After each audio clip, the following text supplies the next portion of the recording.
你是否曾好奇，我们日常中那些不经意的行为，在外国人眼中是多么独特？一位年年访台3、4次的日本超级粉丝，凭着细致入微的观察，总结了15个他认为只有台湾人才会有的神奇特征。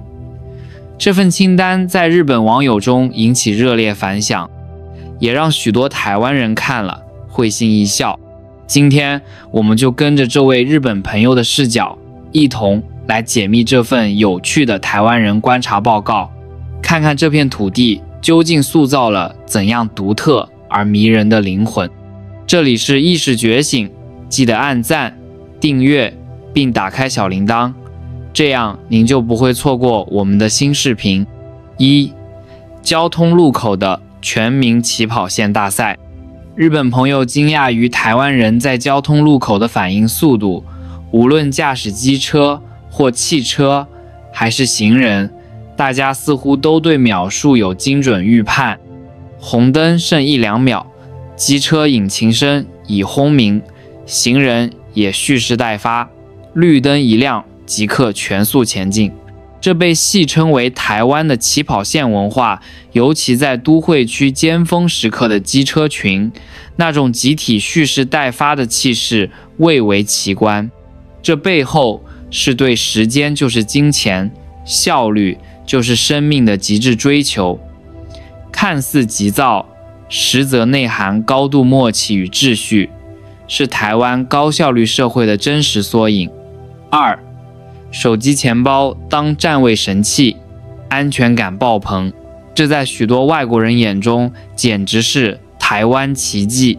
日本朋友发现，台湾人在咖啡厅或图书馆常将手机、钱包甚至笔记本电脑随意放在桌上，然后心安理得地去洗手间或点餐，回来时物品完好无损。他认为这深刻展现了台湾社会的高度安全感和人际信任。这种夜不闭户的安全感并非一蹴而就，它建立在相对较低的犯罪率、完善的监控系统以及不是我的东西我不能拿的社会共识之上。用手机占位是台湾人向陌生人发出我相信你不会拿我东西的信号，而周遭的人也以行动回应这份信任。这是台湾社会最珍贵的软实力和无形资产。3、不好意思挂嘴边，客气到骨子里。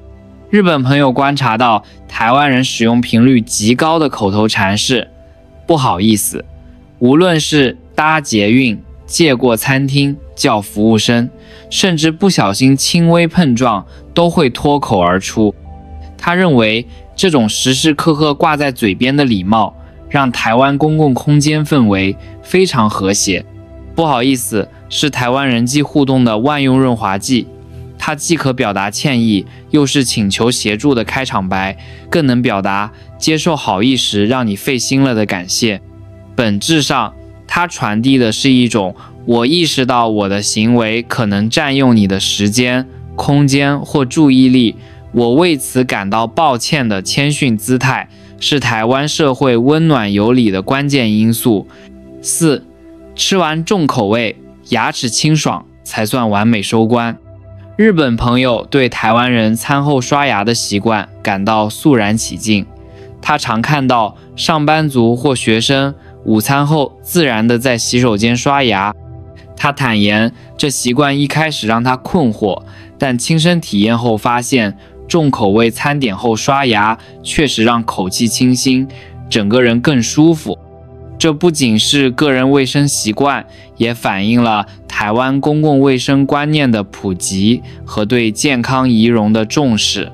随处可见的便利设施和干净的洗手间，让餐后刷牙变得轻松。尤其在职场，这不只让自己舒服，也是对他人的一份尊重。5、门上写着拉，我偏要推，一种急中生智的效率，这一点带着幽默感。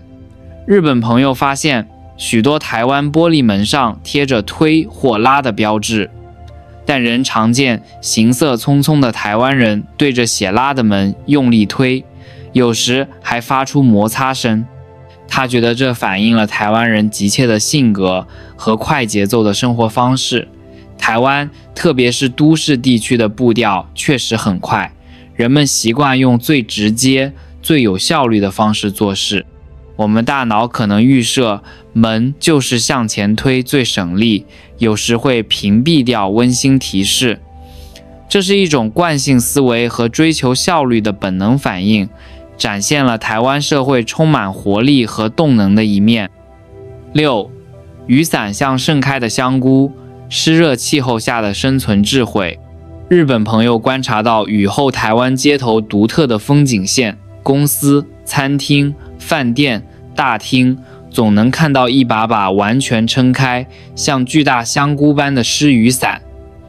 这在日本是天方夜谭，他们习惯收好或套袋。这习惯背后是台湾亚热带海岛型气候的生存智慧。梅雨季和台风，季雨极量大，空气湿度高，湿伞收起来易生异味，甚至发霉。所以打开晾干是长期与湿热气候搏斗后进化出的应对方式，背后藏着两地气候与文化的深层密码。7. 聊天聊到拍手叫好，热情藏不住的互动模式。他还观察到台湾人热情的社交场景，聊天时对方常在话未说完时就插入对呀对呀，真的，等附和。这在某些文化中可能被视为打断，但他感觉在台湾，这让沟通气氛更热络，这其实是参与式聆听的表现。在台湾，沉默可能被解读为没兴趣，频繁附和插话则是积极传递我正在听，我跟你有共鸣的信号。这种互动能建立情感连结，让说话者感觉被理解，追求的是你来我往、思想碰撞的动态交流。8. 从外地回来，少不了伴手礼的温暖心意。日本朋友还发现了台湾职场温暖的伴手礼文化。只要同事休假、外地游玩回来，办公室、茶水间或公共区域几乎都会出现特产供大家分食。这种主动分享的文化让他觉得台湾职场特别有人情味。他看到的正是台湾人重视人际关系维护的具体实践。伴手礼的重点不在价值高低，而在于我出去玩，心里还惦记着你们的心意。它是成本不高但效益极佳的社交投资，能润滑同事关系，表达歉意，开启话题，让工作场所多了一层情感连结。9. 手机钱包安全，雨伞安全帽，却命途多舛，一个有趣的悖论。这可是一个有趣的悖论。前面提到台湾治安好，贵重物品没人偷，但日本朋友敏锐发现例外，雨伞和机车安全帽却是失窃常客。他好奇这种选择性顺手牵羊现象，这简直问到了台湾庶民文化的精髓。背后的心理并非完全是偷窃恶意，更像应急下的非正式资源共享。在雨急或安全帽湿时，看到旁边的伞或干安全帽，很多人会有暂时借一下的念头，当然不值得鼓励。但这反映了在台湾，这类价值不高但应急性超强的物品，在某些情境下仿佛被赋予了公共财产的属性，是法律与人情之间的模糊地带。10. 钱包手机屁股后一放，安心指数爆表。这个观察是用贵重物品占位的延伸验证。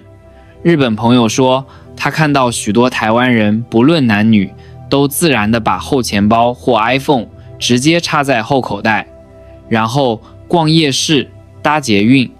这在日本相当少见，他们习惯将贵重物品放包里，生前以防扒窃。他认为这稀松平常的习惯再次证明了台湾人对环境的高度安心感。把钱包、手机放后口袋本身就是信任宣言，代表潜意识里没有后面会有人偷我东西的警报。这是一种深植于心的安全感的外在表现。对生活在扒手猖獗城市的游客来说，看到这景象本身就是文化震撼。11. 气温20度就穿羽绒服。台湾人的冷热观大不同。这观察每年冬天都会在台湾社群网络引发热议。日本朋友惊讶发现，台湾明明是亚热带气候，但冬天即便气温摄氏20度左右，路上已可见不少人穿薄羽绒或厚帽 T， 这与日本人普遍耐寒体质形成强烈反差。背后的科学原理是相对温差感和湿度在作祟。台湾人一年大半时间生活在高温中，身体适应炎热，气温从30度降到20度，剧烈温差对体感而言就是寒流来袭。其次，台湾冬天湿冷，水汽渗透带走体温，20度湿冷，体感可能比15度干冷更难受。穿羽绒衣不完全是怕冷，更多是为了防湿保暖。12. 被夸奖会害羞，谦虚是东方独有的美德。这一点触及了东亚文化圈共通，但在台湾特别明显的特质——谦虚。日本朋友称赞台湾人日文好或衣服好看时，对方很少像日本人那样礼貌道谢，更常见的是立刻露出不好意思的表情，连连挥手说没有啦没有啦，并试图转移赞美或自嘲。他觉得这种反应展现了台湾人低调、谦逊又善解人意的可爱特质。这种赞美防御机制背后是对骄傲自满的警惕。直接接受赞美有时被视为不够谦虚，透过否认或转移是在表达我并没有你说的那么好，是一种内敛的社交智慧，维持人际关系和谐。13. 自己人可以痛骂正直，外人不许说半句。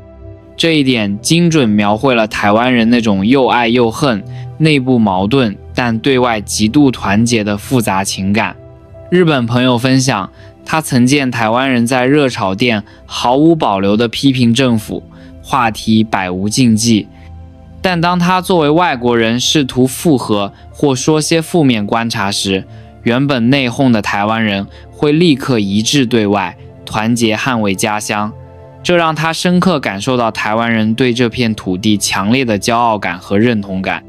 台湾是高度民主化且言论自由的社会，批评政府是日常和监督权力的方式，但这就像家人间关起门来吵闹，不代表外人可以指手画脚。当面对外部批评时，源自共同历史记忆和命运共同体的我们感会瞬间激发。这并非玻璃心，而是深刻的在地认同。14. 喜欢用手机拍照，记录生活中的小确幸。日本朋友观察到，台湾人无论品尝美食、欣赏美景或朋友聚会，都会不自觉拿出手机拍照。手机先吃或手机先看的习惯非常普遍。大家热衷于通过照片或视频分享生活中的美好瞬间。他觉得这反映了台湾人对生活的热爱和对小确幸的珍视。这正是现代社会数字化生活与传统文化结合的有趣现象。台湾人追求生活品质，懂得享受当下，手机拍照提供了便捷的记录和分享方式。这不仅仅是个人行为，更是一种社群连结，通过分享交流情感，放大生活乐趣。15. 不论去哪里，人手一杯手摇饮，就像是身体的一部分。这位日本朋友如果再仔细观察，一定会发现台湾人对于手摇饮有着近乎狂热的执着。从早餐店到便利商店，从百货公司到夜市，几乎走到哪里都能看到各式各样的手摇饮店，对口味的极致追求。台湾人对于手摇饮的口味要求极高，从茶的种类、糖的甜度、冰块多寡到各种配料、珍珠、椰果、布丁、仙草等等，都能客制化到令人惊叹的程度。很多人都有自己固定的店家和专属的配方，日常生活的必需品。手摇饮不仅仅是解渴的饮料，更像是台湾人日常生活中的一种仪式或伴侣。无论是上班通勤、午后小憩、朋友聚会，甚至只是在家看电视，来一杯手摇饮都是非常自然且常见的选择。它承载着休闲、社交和慰藉的多种功能。社交货币与身份象征，推荐一家好喝的手摇饮店，或是分享一杯网红新品，都能迅速拉近人与人之间的距离。手摇饮也反映了一种生活品味和消费习惯，是台湾在地文化中不可或缺的一环。这种对手摇饮的执着，不仅体现了台湾人对饮食品质的追求，也展现了在快节奏生活中依然懂得享受和犒赏自己的生活态度。好了，以上就是这位日本网友总结的15个台湾人特点。看完这份清单，你中了哪几项呢？是不是感觉每一条都像在说自己，膝盖上仿佛插满了剑？哈哈，欢迎在底下留言区告诉我，你觉得最准、最让你感同身受的是哪一点？或者你就是那个会用手机占位子，看到拉门就想推，20度就穿羽绒衣的标准台湾人。如果你觉得手机钱包当占位神器最能代表台湾，就留言2。如果你承认自己就是那个会红绿灯前预备起跑的机车骑士，就留言1吧。也欢迎你把这支纪录片分享给身边的亲朋好友，特别是那些外国朋友，问问他们是不是也这么看我们台湾人。如果你觉得今天的分享很有趣，让你从一个全新的角度重新认识了自己可爱的家乡，那就请不要吝啬，给我一个赞，并且把它转发分享出去。我们下期再见。